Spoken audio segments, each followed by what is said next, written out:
All right, so here comes the answer to the challenge. The answer is that inside our home.ejs, instead of console logging the post title or whatever it may be, we want to be able to render it as an HTML element. And we have to render each item inside the post array as an individual H1 and paragraph element. Just like what we've got up here with our home as our H1 and our starting content being placed into paragraph elements, that's what we need to do down here. Some of you might have struggled with this because you try to keep these scriptlet tags in place and then try to add an H1 inside here. Well, this is actually just pure box standard H1, so it shouldn't go inside the JavaScript scriptlet tags. So let's delete those.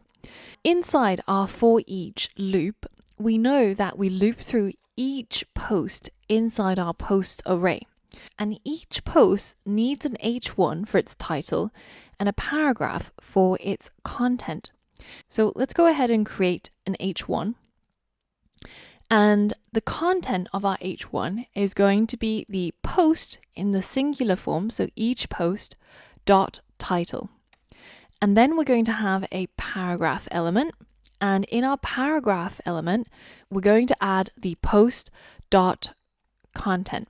So again, make sure that these are the singular forms because we want to have a title and content created for each post inside the array. That's why we're using a for loop, right?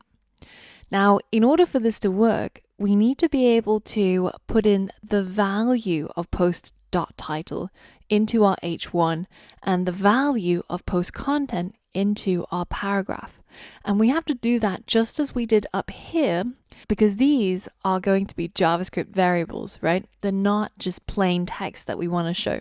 Because if it looked like this, then our homepage would end up just having post.title, post.content showing up.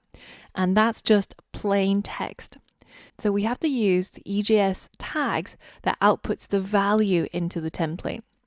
Let's go ahead and add those tags around our variables. It's angle bracket, percentage sign equals, percentage sign angle bracket to close it off.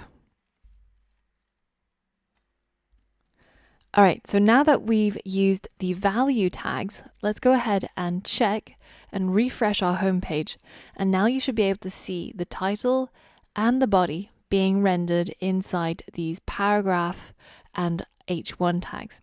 And to further confirm that this is doing it for every single post, we can go ahead and add another post through our compose page. And you can see that when we update our home page, we've got everything being rendered and we're looping through each and every blog post in our posts array to render it on the screen.